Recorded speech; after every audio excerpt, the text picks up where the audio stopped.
A seguir, veremos como é carregada a tela de um objeto panel, dependendo dos componentes da interface gráfica presentes nela. Em um objeto panel, podemos identificar duas partes diferentes. Chamamos de parte fixa ou plana a parte que contém tudo aquilo que está no form e que não está incluído em nenhum grid. Isto inclui controles como text blocks, combos, botões e outros que podemos arrastar a partir da barra de ferramentas. A segunda parte chamaremos de variável e é composta pelos grids que foram incluídos no form. Em um objeto panel, sempre teremos uma parte fixa e podemos ter uma parte variável para cada um dos grids que o panel possua. Os objetos panel diferem dos web panels, pois a parte fixa é carregada de forma independente da parte variável. Antes de continuar, vamos ao GNexus e adicionamos alguns controles na parte fixa do panel View Attractions que havíamos criado. Acima e fora do grid, arrastamos uma tabela, depois um text block, que chamamos de text block title line 1, a seguir outro text block, que chamamos de text block title line 2, e abaixo dele, outro controle tabela. Agora, no evento Client Start, atribuímos às suas propriedades Caption os textos que queremos ver em tela para o título. The New Age of, para o primeiro text block,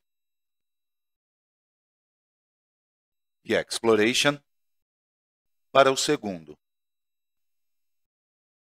Salvamos e continuamos com a análise da carga de dados do panel. Para cada parte, fixa e grid, GNexus gerará automaticamente data providers independentes, que serão publicados como serviços no servidor, e serão os que acessarão a base de dados para obter a informação necessária para carregar a parte fixa e a parte variável do panel. Estes data providers não veremos na base de conhecimento, pois GNexus se encarregará de gerá-los e mantê-los, mas poderemos ver quais dados acessa se observarmos sua lista de navegação. Na lista de navegação do panel View Attractions, vemos que sob o nó correspondente ao panel, aparece uma entrada chamada Level Detail Grid 1, correspondente à parte variável do panel, que neste caso é composta pelo grid 1. Se o panel tivesse mais de um grid, apareceria um nó de detalhe para cada grid, pois cada um terá uma navegação própria. Se agora selecionamos o nó chamado Level Detail Grid 1, vemos que é a lista do Data Provider View Attractions Level Detail Grid 1. Este é o Data Provider que foi criado automaticamente para carregar o Grid 1, publicado como serviço no servidor e invocado pelo panel para acessar a base de dados e recuperar as atrações.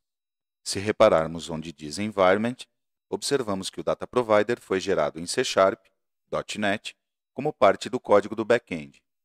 Na seção Parameters, vemos que o Data Provider recebe alguns dados do grid e devolve carregado um SDT denominado View Attractions Level Detail Grid 1, que conterá os dados para carregar o grid.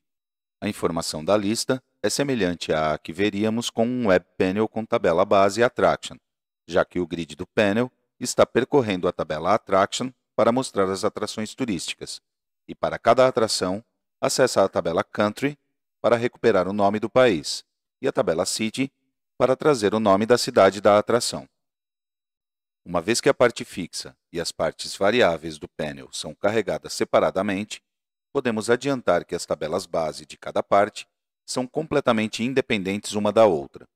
Em outras palavras, em um objeto panel com apenas um grid, pode haver duas tabelas base, uma para a parte fixa e outra para o grid, ao contrário dos objetos Web Panel onde, nesse caso, a tabela base será única.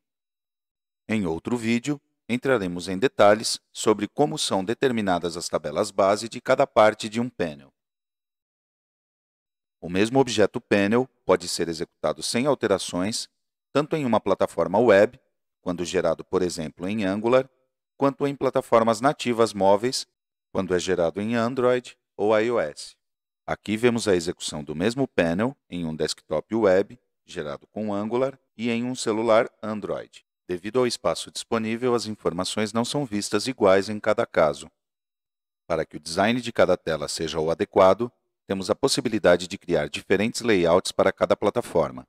Cada layout será independente dos outros e, em cada um, poderemos organizar os elementos da interface gráfica como acharmos melhor. Também podemos criar vários layouts para uma mesma plataforma. Por exemplo, se estou apenas visualizando informações ou se as estou editando e quero que a aparência ou a quantidade de informações exibidas seja diferente em cada caso. O form de um panel é um container de um ou vários layouts, e cada um poderá conter uma certa quantidade e distribuição de controles diferente. Mas a lógica de carga de dados na tela será a mesma que a vista anteriormente, ou seja, cada layout poderá ter uma parte fixa e uma ou mais partes variáveis no caso de conter grids. Portanto, para cada um deles, serão criados de forma independente os data providers necessários para obter as informações da base de dados quando necessário. Nos próximos vídeos, entraremos em mais detalhes sobre estes temas.